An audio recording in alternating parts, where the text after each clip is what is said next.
I'm the Director of Engagement at BTO, and I'm going to be chairing today's session. Just to reassure you, during our conference sessions this week, your cameras will be switched off, so we won't be able to see you, don't worry.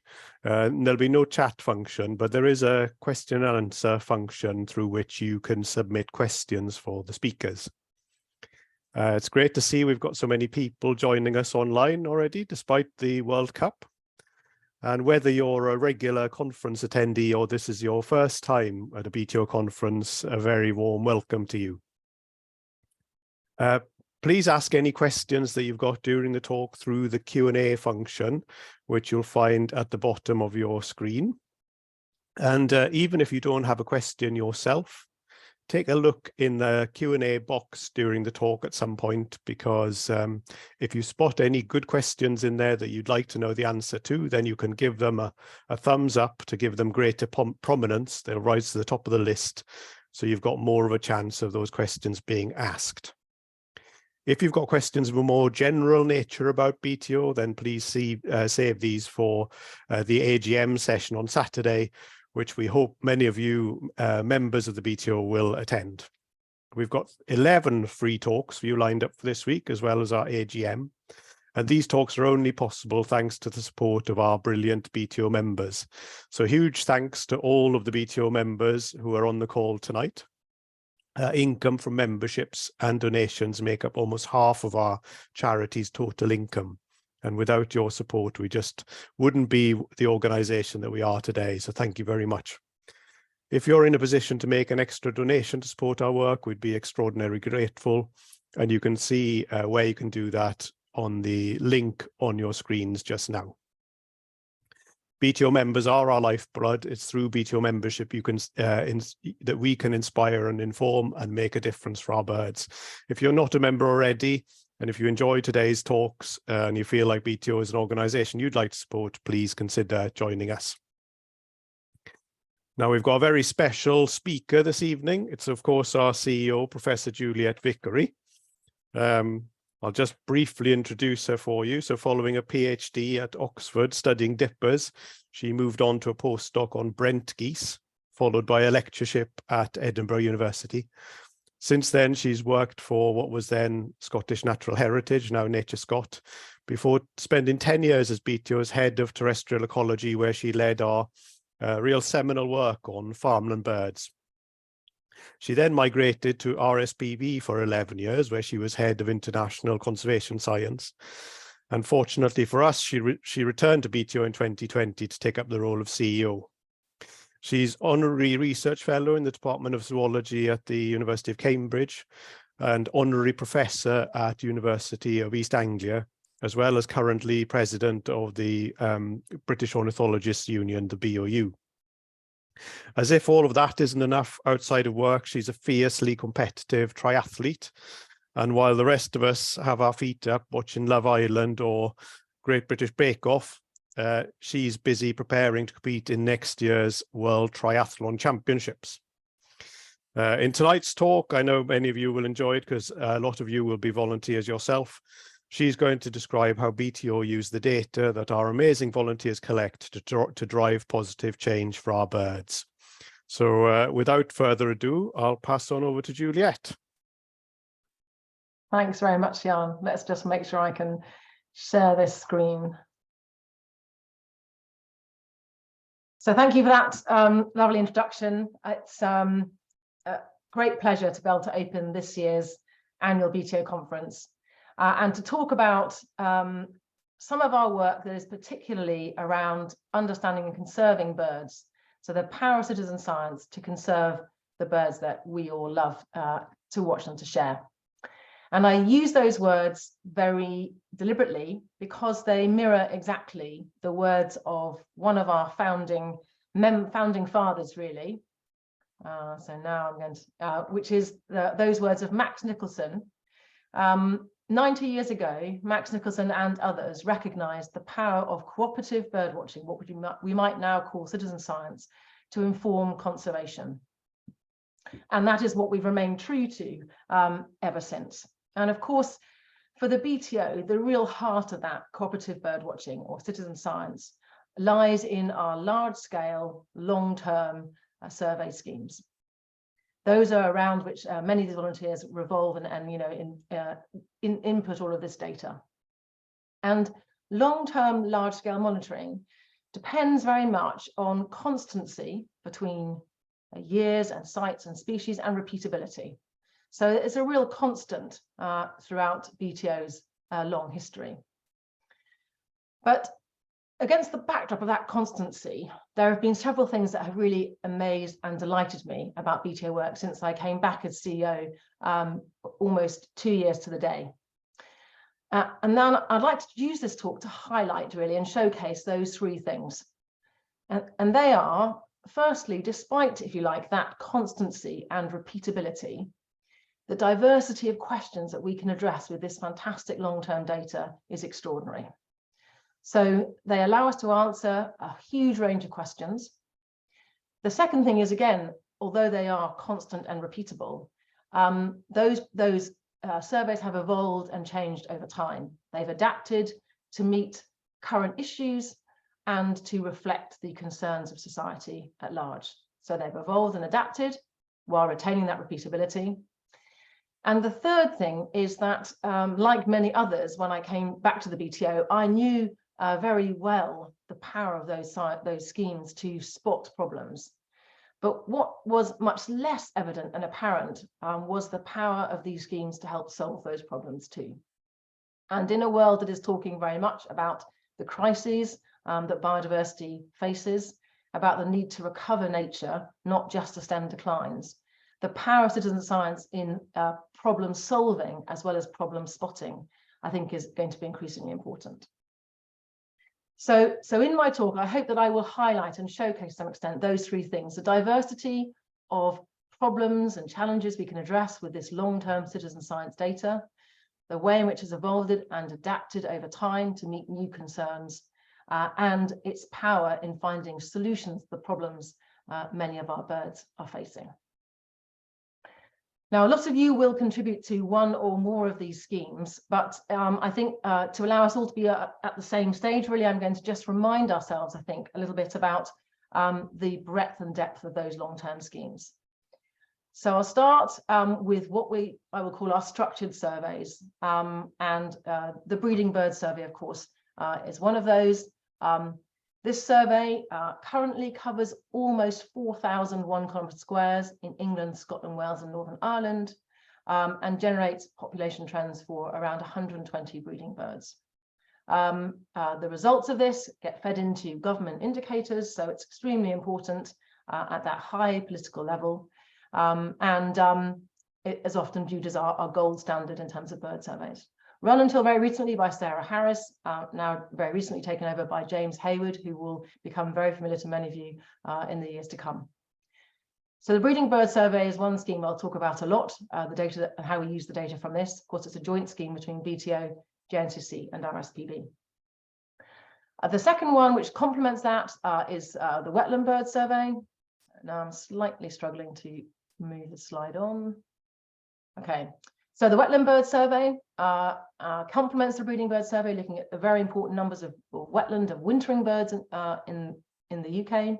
Again, a joint scheme run by BTO, RSPB and JNCC, run for us by Teresa Frost.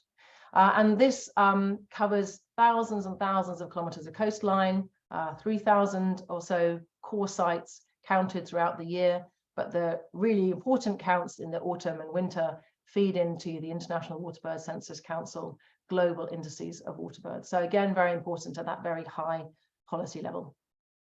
And then closer to home, we have the brilliant garden bird survey. And this survey, the map here, the green, which is actually dots, but there are so many they've coalesced, over 56,000 gardens have been registered under Garden Birdwatch since it started, and 250 of those gardens have recorded birds in their garden every week since the scheme started. So really amazing, again, structured data set. So that's a collection of our structured surveys, and then alongside those, they're complemented by schemes, again, perhaps familiar with many of you. So we have on the one side there, BirdTrack, So this is an unstructured survey, which allows people to simply record birds anywhere, at any time, and tracks real-time information on how birds are changing over a year, run for us by Scott Mason. And then periodic stock takes, the Atlas, roughly every 20 years. The last one, of course, 2007 to 2011, an extraordinarily comprehensive stock take of birds in Britain and Ireland. Run the last one for us by Simon Gillings and Dawn Balmer. So those surveys tell us an awful lot about patterns, distributions and abundances of birds. But of course, alongside that, we also have some brilliant work which tells us about why these patterns might be changing over time. And that comes from the demographic work run for us, overseen for us by Dave Leach, particularly around nest recording and ringing. And these data allow us to really understand whether it's things like survival or breeding success that drives the changes that we're seeing. So fantastic suite of extraordinary schemes run right across the country and throughout the year. And some, as I say, as periodic stock takes. Together, they represent a really extraordinary amount of volunteer time and effort. And last year alone, it was estimated, if you like, that we had over 2 million hours of volunteer work contributed to the BTO. That is a real powerhouse and force for good, and also a real responsibility to use those data and that time well. And I'd like to just try and share with you now a range of ways in which that's being used to help to understand and conserve our brilliant birds. So the range of ways in which this can be used is very varied. And this sort of schematic is just designed to show you the different points along the process of trying to, if you like, recover a bird population where citizen science data can be hugely important. And if we start just with the top left of the screen, it all begins with our monitoring work, which of course spots the problem, a bird that might be declining particularly fast or undergoing big range retractions. Having spotted those problems, of which there are often very many, you can use the data to prioritize which one you're going to work on, what is the BTO best suited to tackle. Having prioritized it, of course, the key, first of all, is understanding the problem before you can solve it. And then having understood it, moving often to small-scale testing of solutions and then large-scale evaluations of the rolling out of those solutions. So what I'm going to do in my talk is to take one group of birds that BTO and partners have essentially taken right the way around this circle, if you like, from identifying the problem to solving it and evaluating solutions. And then in the second part of my talk, I'll just pick a few examples of different ways in which we can use this fantastic citizen science data to find and to evaluate solutions to declining bird species. So I'm going to start, the group of birds I'm going to talk about that's kind of gone right the way around this circle, if you like, is a group that, as Jan intimated, is very close to my heart because it's all about farmland birds. And that was the work that I focused on in my sort of first stage of working for the BTO. And it's a group that has obviously received an awful lot of attention because of their very wide-scale long-term declines. So I want to just show you how you can take farmland birds, this group, all the way around that circle, from understanding diagnosing the problem to solving it. Now, many of you will be familiar with quite a lot of these bits of information. And I think the reason that I want to kind of share it is because it's to impress upon, I suppose, all of us really, how long it takes to get a species or a group of species from problem spotting to problem solving. Very, very many years, as is the case for farmland birds. So I want to start by acknowledging two people who've been absolutely instrumental in this work. Gavin Surodina, who continues to work on farmland birds for BTO now and received an OBE for this work very recently. And Dan Chamberlain, who was working here when I started, is now a professor in Turin, also instrumental in a lot of this work. This schematic is a little bit of a simplified version of the previous one. And I'm going to show you all 4 stages. So let's start with the top left. Identifying the issue is almost always down to our trends data, spotting a species in big decline, for example. To understand what's causing that decline, we move often to relating those trend data to information about habitats. Are there habitats that are changing alongside this that might account for that change? Or demography? Do we see changes in survival or inbreeding success, which might account for the change. And I'll show you a little bit about that. Having identified that problem and the cause of the problem, we then move to designing solutions, which is normally small-scale testing and trialing, and finally to large-scale rollout, in this case, agro-environment schemes, where the job obviously then is to monitor the effectiveness of those. So let's just start quite a long time ago with what showed us, first of all, there was a big problem for farmland birds. And here is that figure, as you can see, published in 2000. So this graph very simply shows an index of the change in abundance on the vertical axis for a lot of species over time.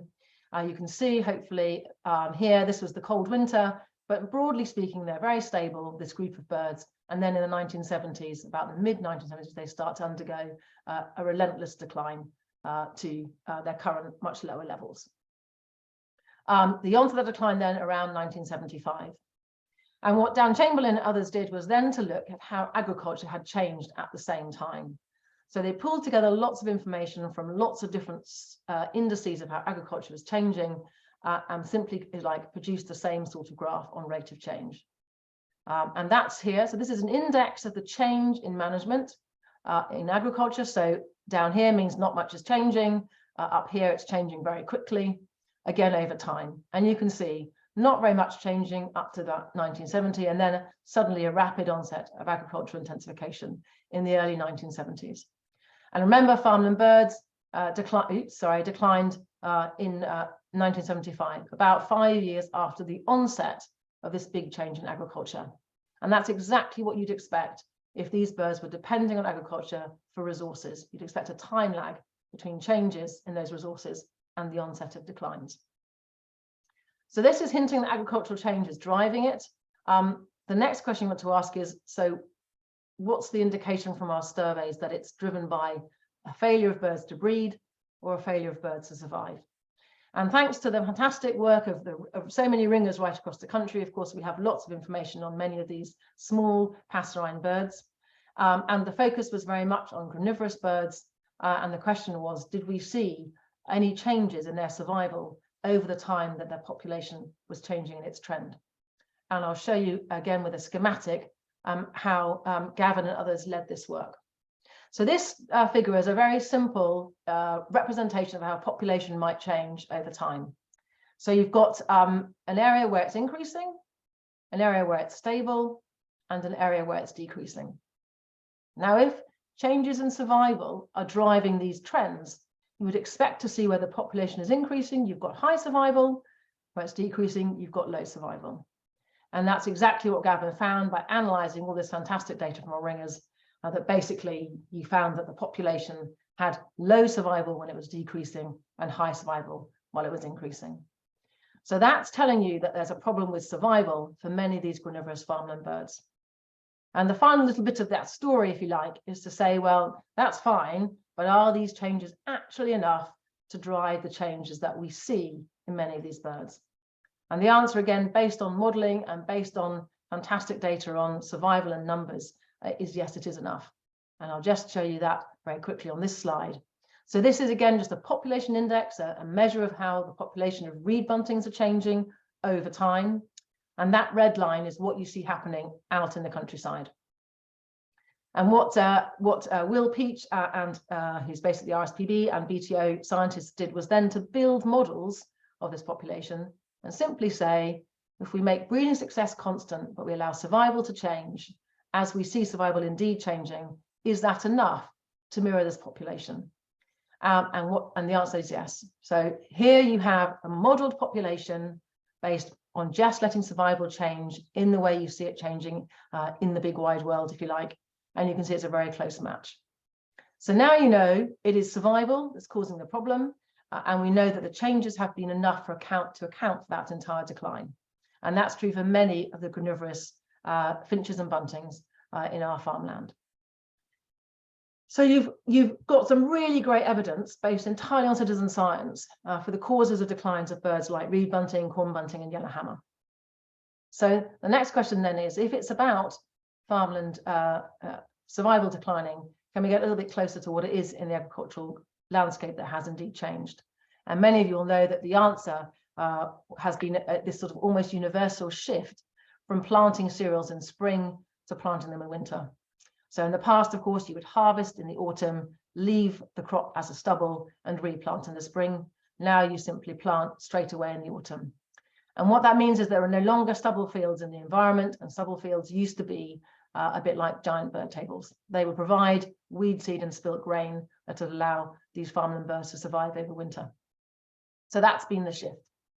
So now we understand the problem pretty much in its entirety. The solution, of course, is to get sources of winter food back into the environment. And that's what many agri-environment schemes have sought to do. Based on small-scale trials, we now see a range of options present in the landscape that focus on delivering winter food for farmland birds. And the question I want to ask is, are they working? Do we see populations recovering where there's a lot of winter food being provided? And once again, the fantastic data we hold allows us to ask exactly that question.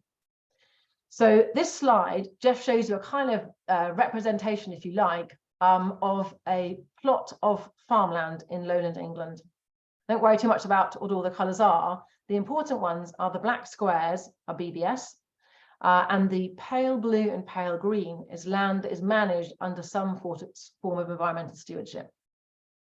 And the important thing is you can see that because BBS has such a fantastic coverage over so much, particularly in this case of lowland England, almost every square contains a degree of environmentally managed land. So you have a situation where about 90% of these squares contain some land under environmental agreement, but the extent varies. And what that allows you to do is to say, do we see in squares with lots of food being provided through these schemes, better population growth rates of farmland birds? So it's a simple direct assessment of how well birds have done over time in squares where a lot of food has been provided. And you obviously would expect that if this scheme is successful, where you've got a lot more options, you'll essentially have healthier populations of birds. And so Gavin's team, in this case, David Baker, ran all these analyses and looked at exactly that. You can look at population changes, in this case of 12 different birds in relation to lots of different options to deliver food, and ask quite simply, do we see higher growth rates of populations or slower declines where there's lots of food? And the answer, not surprisingly, is yes. So here you have now, very simply, the number of species on the vertical axis where you see a positive or a negative or no effect of these winter food supplies.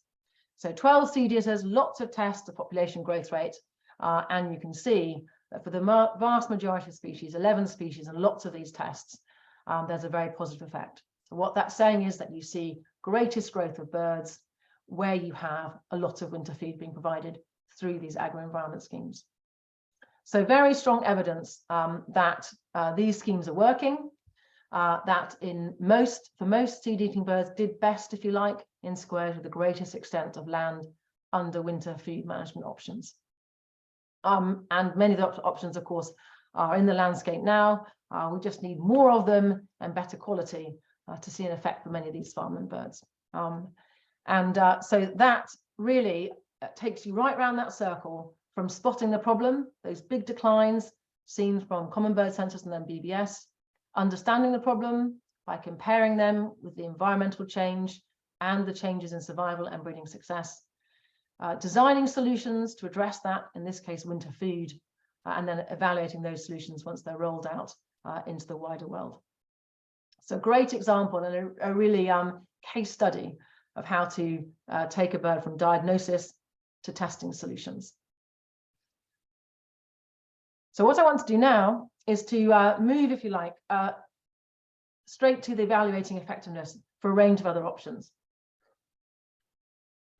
And I've got a note there that says James. James is our Director of Science, James Pearce-Higgins, who I really want to just acknowledge at the outset for having overseen a vast amount of the science that I'm going to present now. I will try to acknowledge individual team members throughout, but it's important to remember that James Pearce-Higgins has really overseen a vast amount of this work. So I'm going to talk about evaluating effectiveness for a range of things, but I also want to stress that before you can get to this stage, of course, you often have to have done all of these preliminary stages that I've already described. So it takes quite a lot to get to that bottom right box. So I'm going to share with you 3 other approaches to using this fantastic citizen science data to support solutions to recover declining populations of birds. I've talked about direct evaluation. That's agri-environment scheme management used for farmland birds. So I'm not going to repeat that. But the 3 I'm going to talk about are what I've termed here the use of counterfactuals. So that is using our data to quite simply be the picture of what would happen if you did nothing. So it's a control set. And we use that often to compare what happens on intensively managed reserves with the wider countryside. So that's the counterfactual, or use of our data as controls. The second 2 examples are really up-to-date kind of current challenges. The one is around nature-based solutions. How do we, in this case, establish trees in a way that benefits climate and also biodiversity? And the second is tackling a very current challenge, which is the impact of highly pathogenic avian influenza in relation to our seabirds and our water birds. So I'm going to talk about each of those ones in turn. They all draw on citizen science data, which many of you listening will have collected. So let me start with the use of our data as a control or counterfactual. And for this, I'm going to focus on work led for us by Dario Massimino, using breeding bird survey data and focusing on lowland breeding waders. This map is a map that's based on predicted change using breeding bird survey. Probably fairly obvious that the red is declines and the blue are stable or increasing. We all know that many of our waders are facing enormous challenges in the wider landscape and are retracting very much to lowland wetland reserves. And that's the focus of this work. And it was work that Dario carried out jointly with RSPB. RSPB wanted to know, are the lowland wetland reserves that we're managing for waders working? Clearly a really important question you might like to ask if you're investing a lot of time and money in managing a reserve. So the question is a relatively simple one, not easy to do in practice. You're comparing population trends on reserves with breeding bird survey. Sounds simple. Of course, the challenge is how you match these data to get a really fair and accurate assessment of what would happen if you didn't do anything. In this case, the key counterfactual is the target species, so lowland waders, on comparable habitats in the wider countryside. So that's what this work did, as I say, led for us by Dario Massimino. And I'm going to show you 3 graphs that give you the results from that. So these 3 graphs, for each graph, again, the vertical axis is simply an index of population change for lapwing, redshank, and yellow wagtail. The purple line is the benchmark, the counterfactual, the what's going on in BBS squares without doing anything. The green is the reserve. So that's your lowland wetland reserve. And obviously what you hope to see is that the reserve populations are doing better than the counterfactual. And so this slide shows you that's exactly the case for lapwing. You can see the green line on the reserve, lapwing populations are doing better than the broader BBS. So a nice bit of evidence that for lapwing, lowland wetland reserves, in this case managed by RSPB, are indeed working. The same is true for redshank. As you can see in the top right there, you can see again the green line on the reserve doing much better than the purple counterfactual, the BBS wider countryside measure. But in the bottom left, you can see for yellow wagtail, there's really no difference. And that actually also serves as quite a nice sort of control, because the target species wasn't yellow wagtail, it was lapwing and redshank. So it's not so surprising that yellow wagtail hasn't in fact benefited. So a really nice, very strong bit of evidence to show that reserves are indeed working for the target species, in this case for lapwing and redshank. Great confidence there for RSPB to continue what they're doing, but also really important in the wider countryside context. So many of you will have heard of a term, the government's pledge for 30 by 30. What this is a pledge by the government and many other governments around the globe to protect 30% of our landscape by 2030 as part of their commitment to halting the decline of biodiversity under multilateral international agreements. So the government have pledged to protect 30% of our land by 2030. And results like these can give the government confidence that that protection will indeed work and will help us meet the target we have set to halt the decline of biodiversity. It's a really important tool. And I think tomorrow, or I think you'll be hearing from Ailey Barnes, who's led some more fantastic work looking at the effectiveness of protected areas for other species, as a very important bit of evidence and confidence for the government that this is a really important tool that will indeed deliver the halting of our declines. So that's a bit about using BBS as counterfactual. The second area I want to talk about is a very current topic, which many of you have heard of, particularly around the climate change talks in Glasgow last year, less so this year, but certainly very important last year. And it's something known as nature-based solutions. And the one I'm going to focus on is the use of trees, establishing tree cover as a way of tackling climate change, because trees, of course, lock up and store and indeed take in carbon dioxide, and therefore can help in tackling climate change.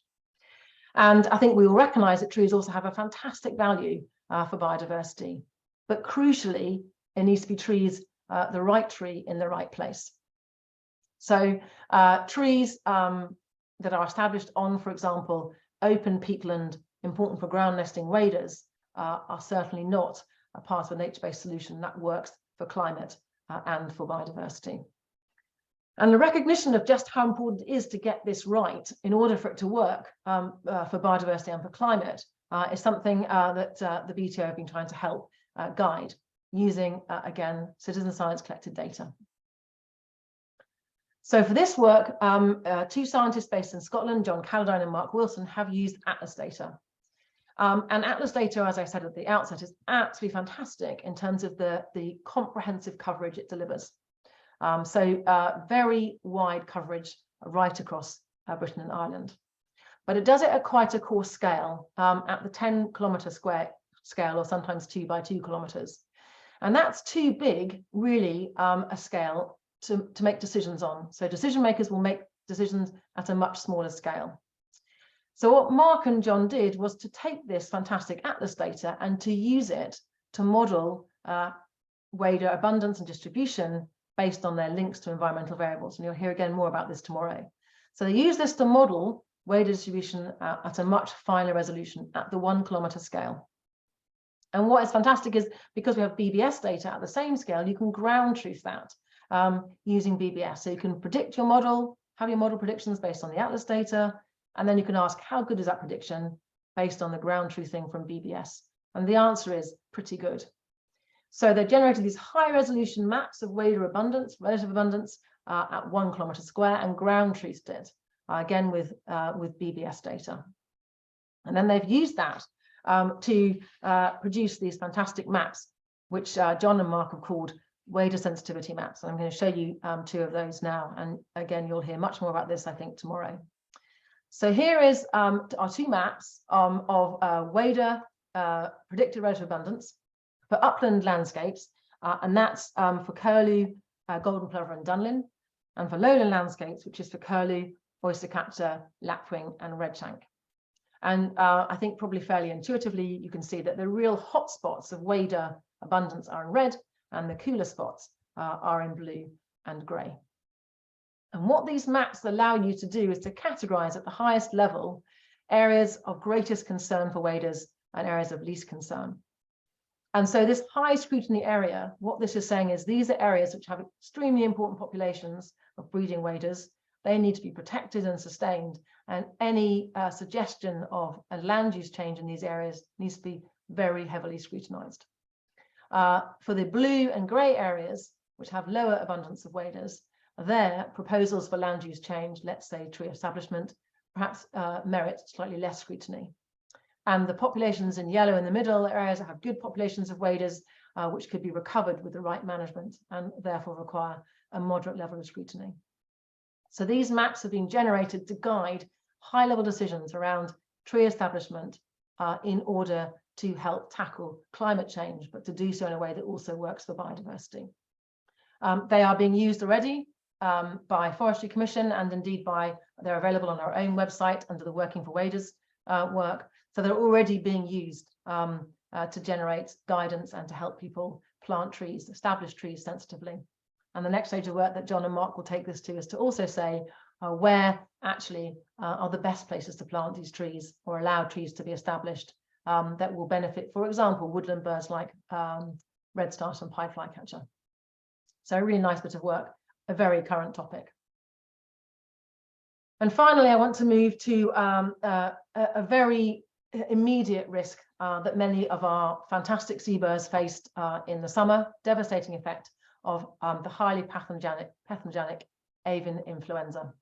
And in this case, although we are talking about solutions, we're obviously at a much earlier stage in the process. Obviously, very immediate threat to many of them. These are just a little from some tweets taken off social media earlier in the year, showing this really grim impact of highly pathogenic avian influenza.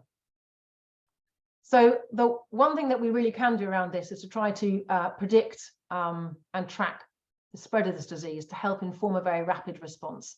And that's what our work has been used largely to do. I'm going to talk about that. And this is really very kind of hot off the press.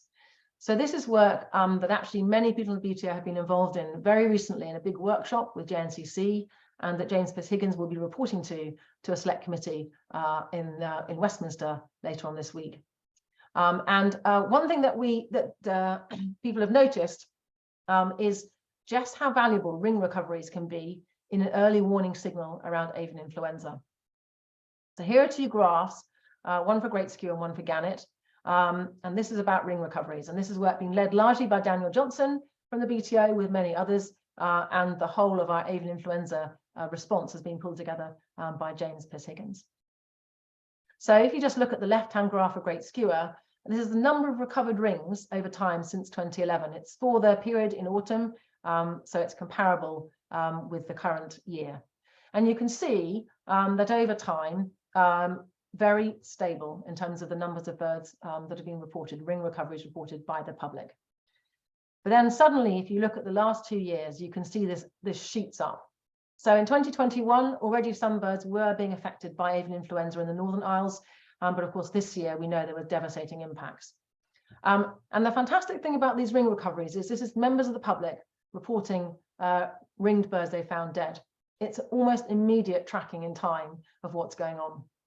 So it gives you a very quick early warning that perhaps wasn't evident once access to colonies was stopped because we were concerned about the spread of it. So a real-time reporting based on ring recoveries from the public of birds being ringed by BTO volunteers. And you can see the same pattern true for gannet. Again, very stable. The fact we have this for a number of years allows us to look, if you like, at excess deaths, the same way that perhaps we were treating COVID for humans. We know these are excess deaths and an early warning signal of what's going on. And similar graphs, Daniel and others produce similar graphs for gannets, for guillemots, for a number of tern species, and also for kittiwake. So ring recovery is giving you kind of real-time early warning and rapid response we know is crucial. And of course, also giving you some insight to where these birds were coming from.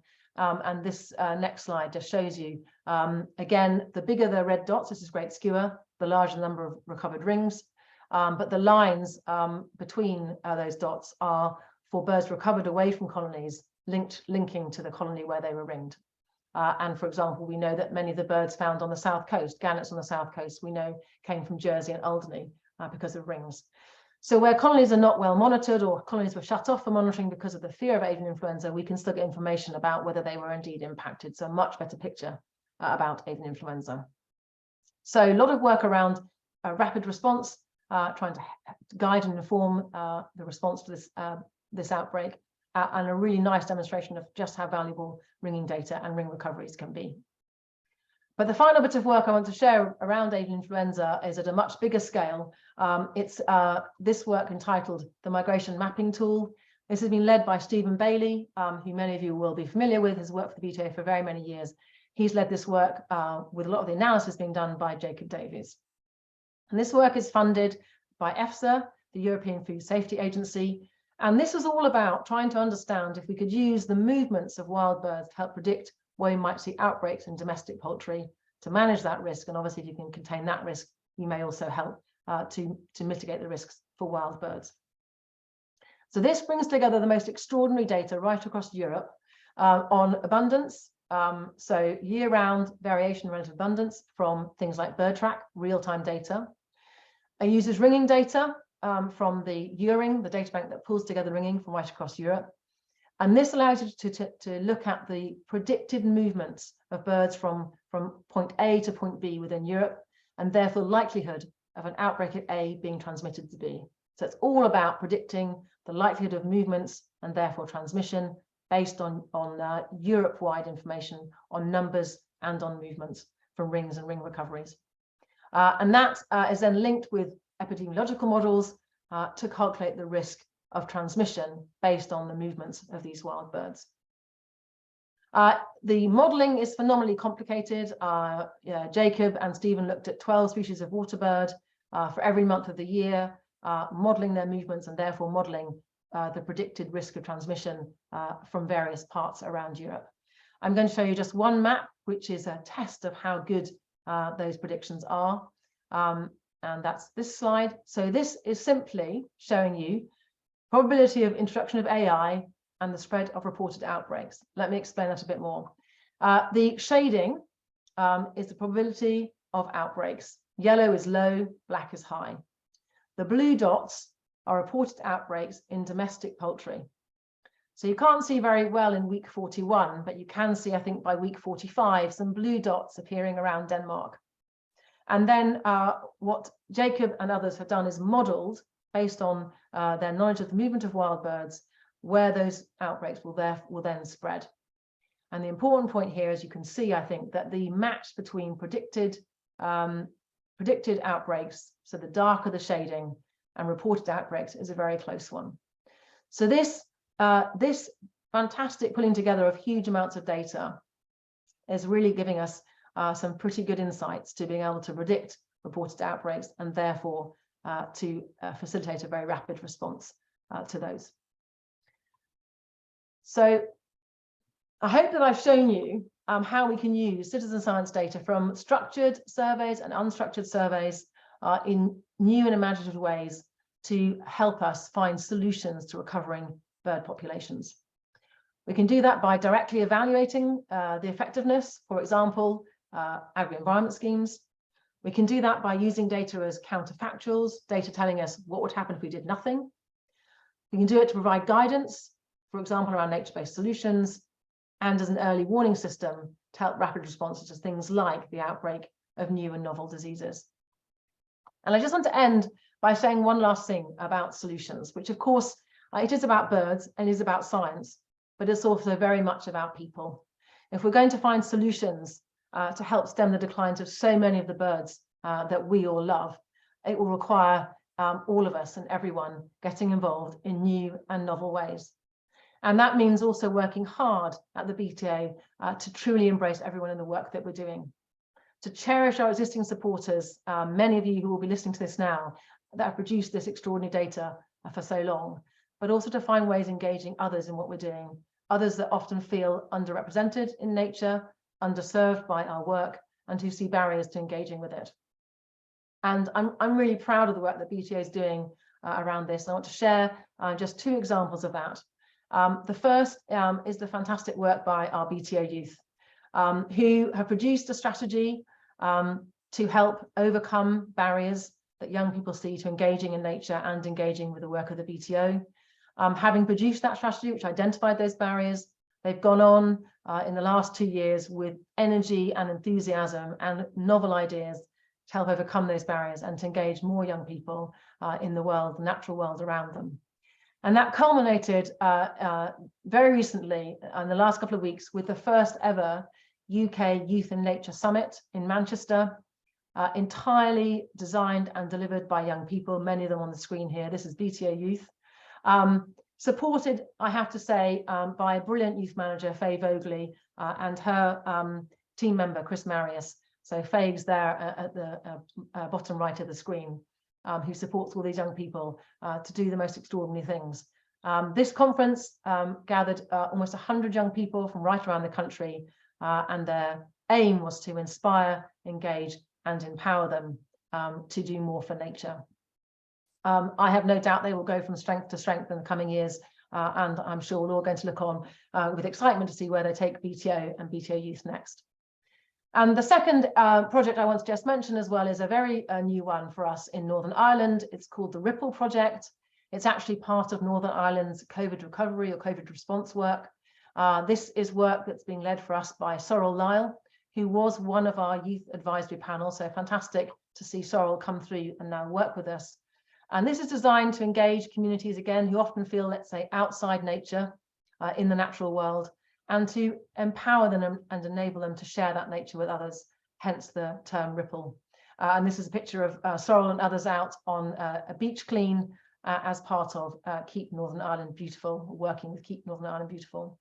And we hope to obviously learn from this work about how to engage new communities who we haven't engaged with well in the past, and to bring them into the nature that we all love and share.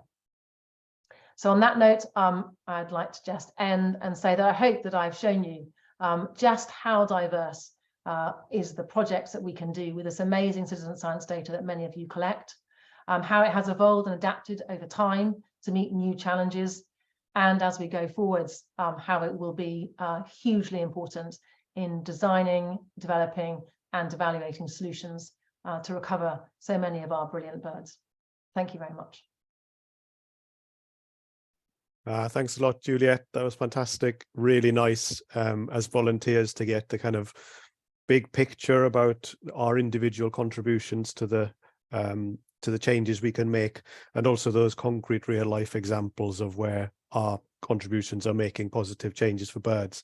I noticed also, I couldn't help noticing that it was really nice showcase of the contributions of our really generous photo volunteers who give us the amazing photographs. I noticed Edmund Fellows, Amy Lewis, Liz Cutting, Sarah Kelman, just to name a few, and we're so grateful for them. They make such a difference to our ability to communicate these stories. We've got quite a few questions in the chat. I guess the challenge of giving such a broad talk is that you've got questions on quite a broad range of topics. So good luck with those. We're going to start. I'm wishing I had staff on hand to help me with this, I must admit. You'll be all right. We're going to start with a question from Debbie Fraser. That's right, on AI. And she's saying, with Garden Bird Watch and Garden Bird Feeding Survey, is it still okay to feed garden birds given the rise in avian flu? Yes, and that's a really good question that many of us are indeed concerned about. And I think that whilst we know that some pastoralists have indeed avian influenza has been detected in them, of course they're not transmitting it in quite the same way that you would do in a colony of seabirds where they're so densely packed and transmission is extremely easy, if you like. I would say apply what we've applied always around disease and feeders, which is feed good quality food, keep your feeders clean, and if possible move them around the garden so you don't build up disease. But my sense is at the moment we're saying the same thing applies. Keep feeding them. The advantages will definitely, well, outweigh the disadvantage, I don't know, but clean food, clean feeders and good food, just as we've done with the previous diseases around greenfinch and chaffinch. I think that would be our message. Thanks, Juliet. So the next one is also an AI one from Tim Arnold. He says, with a relatively uncommon species like great skewer, an eventual hoped for decline in ring recoveries might be because there are fewer ringed birds left alive after the outbreak. Do we have an estimate for the ringed population remaining? I can't. So the answer is we probably do, but I don't. That's the honest truth in that answer. But I think that an important thing is that this is looking at excess deaths on top of what we might expect based on numbers of birds ringed. So I think there will be a way to know whether that decline is based on a decline of birds out there or a decline, or a decline of deaths. So I think that the fact we've got such fantastic background information allowing us to look at excess deaths over what we might expect based on numbers ringed will allow us to look at that. Probably I need Dave Leach here to answer that in a very clear way for me. That's fine. There's one other AI question while we're at it. So this one's from Caroline. She says, while I understand the reasons for not doing ringing in many of our seabird colonies this summer to minimize the risk of spreading AI, will missing the ringing of this year's successful cohort cause a gap in the data? And will we lose some valuable information about population resistance to this strain of AI? Yes, very much so. Exactly, sort of spot on really in that question. And there's been an awful lot of discussion. So again, I'm really proud of the way BTO, led particularly by James Piss-Higgins, has really coordinated so many of those people involved in seabird ringing and surveys right around the country. And there was lots of heated debate about the pros and cons of being able to visit colonies and risking transmission, but also gathering information and, of course, helping us to ensure that the future monitoring was robust. And that will be also a centre of discussions, in the next few months ahead of next year. What's the relative risks and benefits? Exactly as you say, if we don't get in there and do some ringing and monitoring, we can't understand the impact or the spread, but we also risk possibly making matters worse. So I think I would say watch this space on that. It was a very much topic of discussion, and I think because it's so new and so unprecedented, the precautionary principle was not to visit any colonies and to try and minimise the spread where we could. But that will definitely be part of the discussion going forwards around our rapid response. So thank you for raising that. Thanks, Juliet. We're moving across to farmland birds. A question from our regional rep, Grant Biggs. In my local area, stubble fields are almost unknown. What incentives are there for farmers to adopt environmental farmland management? So there are many, of course, as many of you will know, some of it was slightly thrown up in the air by the brief Liz Truss government around where we were heading next. But there are a number of options that reintroduce winter food back into the environment, perhaps, as you know. I mean, one of the problems with stubbles is that previous work that we did at the BTO showed that many of them were, of course, very clean, so had very little weed seed or spilt grain. So not all the stubble fields will be beneficial. But winter food crops, Gavin's worked on a great deal on looking at how to provide seed food right throughout the winter, because we know at the end of the winter there's a kind of hungry gap where often there isn't seed food. So there's lots of options for winter food crops, game cover crops, stubbles as well, of course.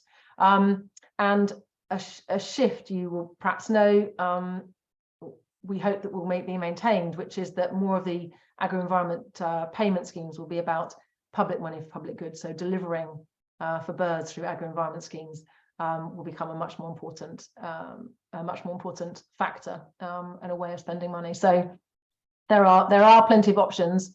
I think what I might say, and hopefully Gavin might agree, is that what we need is more of these options and better quality. So the reason that we're not really seeing farmland bird populations begin to move upwards, I think, is there's just not enough of these options out in the wider landscape to make a difference at that population level. That's great, thank you. There's a good question here from Ben Swallow. You've emphasized the importance of continuity in data collection and analysis to ensure changes can be reliably detected. How do you balance that with the introduction of new technologies and on new statistical techniques? Yes, well, I rely on fantastic teams of BTO staff who are analytically amazing and can think through these things. But I suppose what I would say is if you could look perhaps at the shift from common bird census to breeding bird survey, that was a deliberate shift in moving to a more robust indicator of the bird populations as a whole. But a lot of time was taken in thinking about how to overlap those schemes to generate indices that would allow us to match them, so you can still have a trend from the 1960s to the present day with those two key schemes stitched together. So I'm very confident that where these new things come in, the evidence shows that always they're brought in understanding what they're telling us, the biases, the advantages, and how we can begin to match them with existing data. So they will always be complementary and allow us to do both. So I think that's how things have changed in the past, and they will change in that way too. So many of them will just be supplementary to what we're doing, but there's always a great deal of care thought about how we can introduce new ways of collecting data or analysing data and not compromise that longevity. Thanks, Juliet. A couple of questions then on our approach to inclusivity. So firstly, from former CEO Jeremy Greenwood. Why does the wonderful youth engagement work by us and others seem to draw in noticeably fewer males than females? I don't think it does. We have 50-50 in our youth advisory panel. I can't tell you about the regional reps, but broadly speaking, we always aim for that 50-50 gender, and that is true of our youth advisory panel, certainly. I suspect we noticed that because traditionally that's been unusual. So perhaps we are more aware of the fact that there's lots of brilliant young women getting really involved in all of this. So I think it's why don't we draw on more older women to all of this too? Perhaps we should be asking. But yeah, thanks, Jeremy. And a follow-on question from Beth Down, who asks, do we collect data on the demographics of our citizen scientists, volunteers? And if so, are we starting to see any improvements in diversity? If not, what could be done to reach underrepresented groups through citizen science projects like BBS? Well, I should be asking you to answer this, Jan. So we collect woefully little about our demographics. We have quite good age data. So we do know that we have very much underrepresented young people in our membership and surveyors. But we will be collecting more information. So my plea actually to any of you who are listening is that in order for us to do better, we need to measure how well we're doing now or how badly. So there will be some surveys of members coming out to help us get that baseline to be held to account for doing better in the future. So I know we can often get weary of answering questionnaires, but I would really plea with you to help us get a good baseline in and to measure our own change, just as we measure bird change in such a brilliant way. So we will be putting a baseline around that. We have done it for our staff. So you might be aware of something called the race report, which was designed to try and look at socioeconomic background, ethnicity, gender in more than simply male, female, binary gender across staff and environmental groups in Britain. That will be a yearly thing which we've contributed to. But we don't have very good data apart from for age and male, female, and we will do better. Watch this space next year and please do contribute. Yeah, thanks, Juliet. I didn't answer the last question about how do we get better at it. I think what I would say is I think it's going to be a very long process. We're not going to see change overnight, but we are determined to see that change. And some of that will be about the sorts of projects that we also try to do. So thinking about the parts of the country and the sorts of places that these underserved communities are living in and what we can do around those two. Yeah, thanks. Yeah, Juliet, I was going to say that one of the success stories for us over the last 2 years has been the development of our virtual training program, through which we have been able to engage a much broader audience with lower cost courses or free courses and free skills building that will help new communities to take part. So and people who are normally geographically limited to be able to access our courses. Here's a good one for you. Does BTO apply any quasi-ethical guidelines before agreeing to external contracts? Well, external contracts, I mean, we have obviously very high ethical standards around a lot of our ringing and survey work ourselves, which we would not compromise. Before agreeing to external contracts, that's an interesting one. I don't think we'd ever agree to a contract that might compromise our ethics, but I'm not entirely sure what that question means. And Jan, you might have frozen now, I think.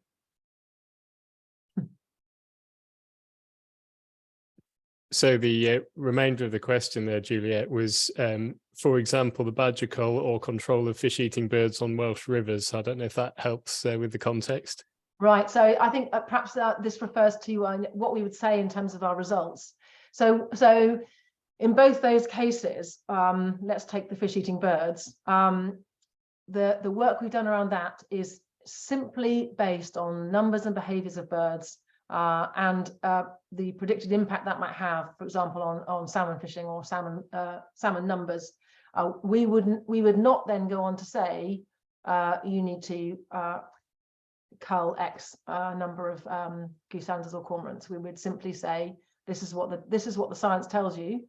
This is what will happen based on levels of mortality, but we would never actually recommend put in a recommendation for the numbers of birds that may, for example, be culled.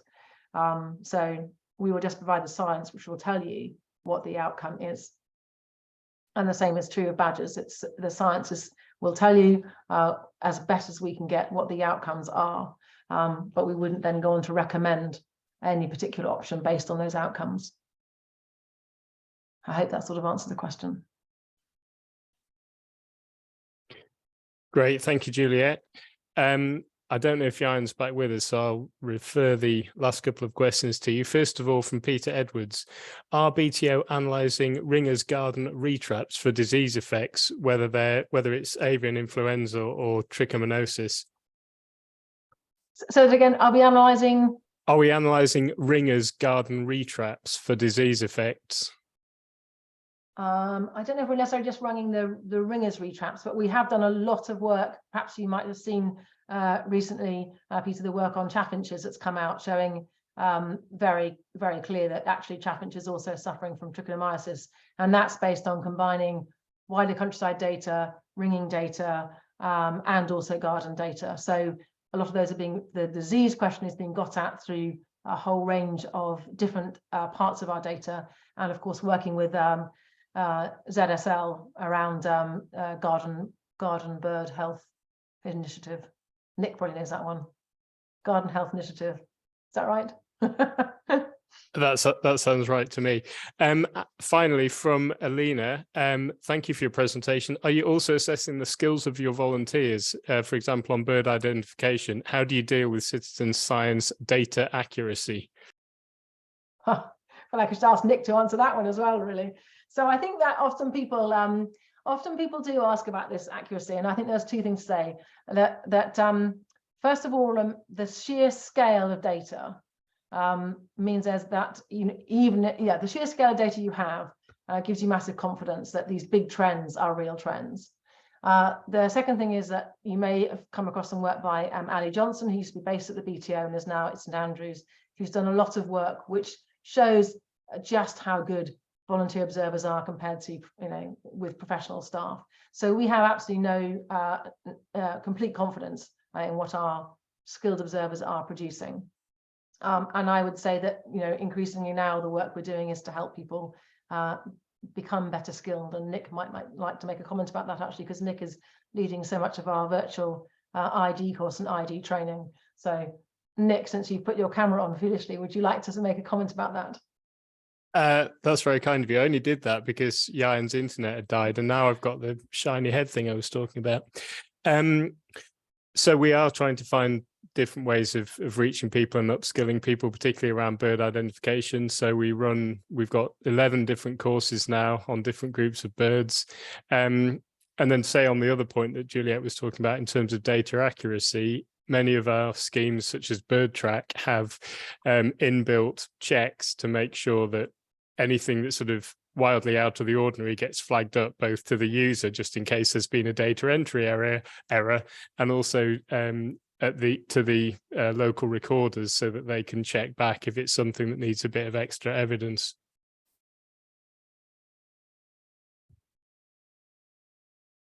That will teach you to put your camera on next time, won't it, Nick?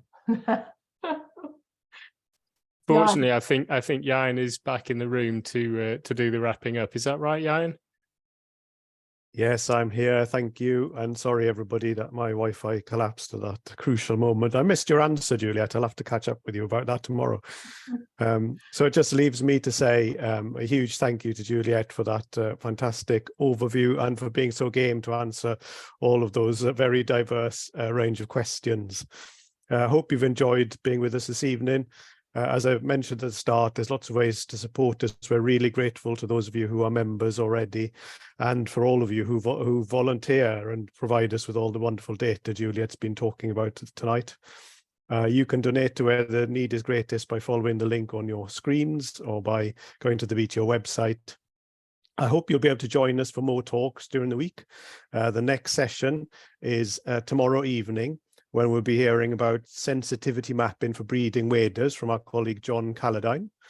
There's a talk on a subject that I know a lot of you are very concerned about. It's about insect declines, birds, and the biodiversity crisis by our Director of Science, James Pierce Higgins. And a fascinating talk by one of our young scientists, Ailey Barnes, entitled "Do Protected Areas Actually Benefit Bird Species?" So I'm sure that's going to be a great talk too. So until then, or until next time, thank you so much for your support. Thanks for joining us, and good night to you all.